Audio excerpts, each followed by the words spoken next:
In Moral Consciousness and Communicative Action, Habermas deepens his exploration of the relationship between communication and morality, extending the ideas presented in the theory of communicative action to ethical discourse. He situates morality within the framework of communicative action, proposing that moral norms can only be validated through rational discourse and agreement. In this work, Habermas shifts from discussing social coordination in general to focusing specifically on moral reasoning and the processes by which individuals arrive at justifiable moral norms. Habermas introduces a discourse-based model of morality, emphasizing the need for moral norms to be justified through rational communication.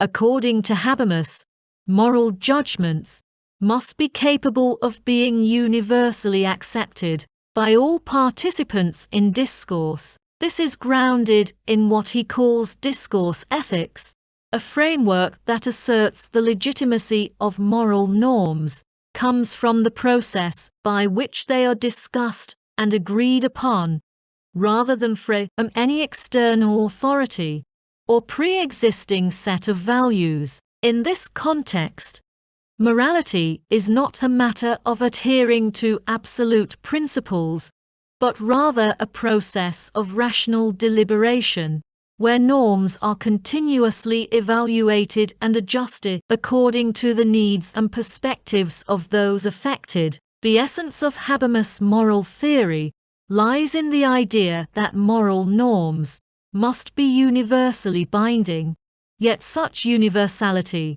is not something that can be imposed top-down. Instead, it emerges from the process of communicative interaction, where all parties involved have an equal opportunity to participate in the discussion and express their perspectives. This means that moral norms can only be valid if they are the result of free, open, and inclusive dialogue. Habermas frames this as a procedural ethics, where the validity of a moral norm depends on its acceptance by all those affected in an ideal speech situation, one free from domination, where the force of the better argument prevails. For Habermas, this process of moral reasoning can be understood as a form of practical rationality, distinct from the strategic or instrumental rationality that dominates modern institutions. Practical rationality is concerned with understanding and agreement, rather than success or control. It involves individuals engaging in dialogue with the goal of reaching a shared understanding and consensus about what is right or just. This form of rationality is central to Habermas' moral theory, as it provides the basis for justifying moral norms without recourse to coercion or manipulation. One of the most important aspects of moral consciousness and communicative action is Habermas' critique of previous ethical theories, particularly those of Kant and utilitarianism. Habermas acknowledges Kant's contribution to modern moral theory, especially the idea that moral norms must have universal validity. However, he critiques Kant's formalism for being too abstract and detached from the real-world processes of communication and interaction.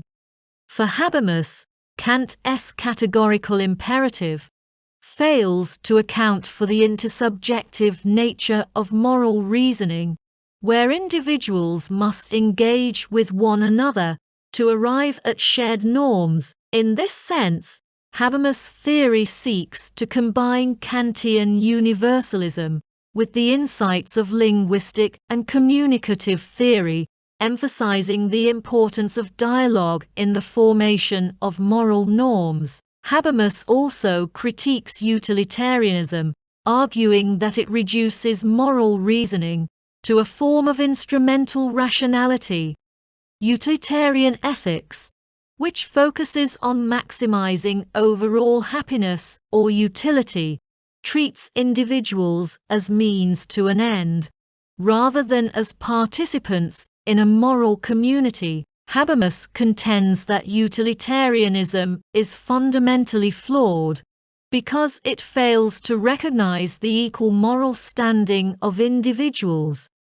In contrast, Habermas' discourse ethics insists that moral norms can only be legitimate if they respect the autonomy and equal participation of all individuals affected by those norms. At the heart of moral consciousness and communicative action is the notion of moral consciousness. Habermas defines moral consciousness as the capacity for individuals to reflect on their actions and the norms that guide them in light of the expectations of others. This reflective capacity is what enables individuals to engage in moral discourse and to question whether the norms they follow are justifiable in a rational dialogue with others. Moral consciousness, therefore, involves both an awareness of the social context in which one's actions take place and the ability to engage in communicative action aimed at reaching a consensus about what is right. Habermas argues that moral consciousness is closely tied to the development of communicative competence, or the ability to participate effectively in discourse.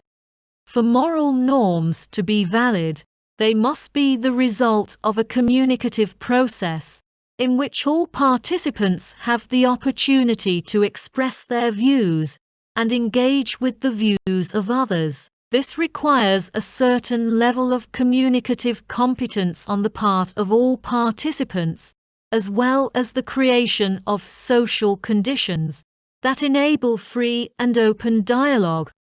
In this sense, Habermas' moral theory is deeply democratic, emphasizing the importance of inclusion, participation, and equality in moral discourse. In moral consciousness and communicative action, Habermas also explores the role of power and domination in moral discourse. He acknowledges that real-world communication is often distorted by unequal power relations, where some individuals or groups have more influence than others. This can lead to a situation where moral norms are not the result of rational consensus, but are imposed by those with greater power or authority. Habermas emphasizes the need for an ideal speech situation where power imbalances are minimized and all participants can engage in dialogue as equals. While this ideal is rarely achieved in practice, it serves as a normative standard against which actual discourse can be judged. The closer a communicative process approximates the ideal speech situation, the more legitimate the resulting moral norms will be. One of the key challenges that Habermas addresses is the tension between moral pluralism and the need for universal norms. In modern multicultural societies, there is often a wide diversity of moral perspectives, which can make it difficult to arrive at universally accepted norms. Habermas' solution to this problem lies in the process of discourse itself, rather than assuming that one set of moral values is superior to others. Habermas argues that individuals must engage in dialogue to negotiate and reconcile their differences. Through this process of moral reasoning, it is possible to arrive at norms that are acceptable to all participants, even in the context of moral pluralism. This approach contrasts with relativism, as it insists that moral norms must be justified through rational discourse and cannot simply be the result of individual or cultural preferences. Moral consciousness and communicative action presents a vision of morality that is rooted in dialogue, mutual respect, and democratic participation. Habermas rejects the idea that morality can be based on external authorities or pre-established principles. Instead, he argues that moral norms must emerge from the process of communicative action, where individuals engage in rational discourse to reach a shared understanding of what is right.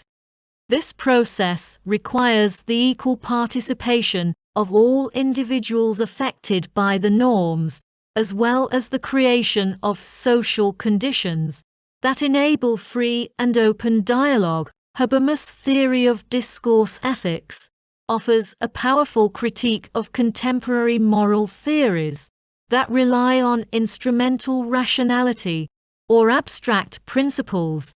By emphasizing the role of communication in moral reasoning, he provides a framework for thinking about morality in a way that is both democratic and inclusive. In Habermas' view, morality is not a fixed set of rules, but an ongoing process of negotiation and dialogue, where individuals continuously reflect on and revise their moral commitments in light of new perspectives and experiences. This vision of morality as a dynamic communicative process offers a compelling alternative to traditional ethical theories and provides a foundation for thinking about justice and democracy in modern societies.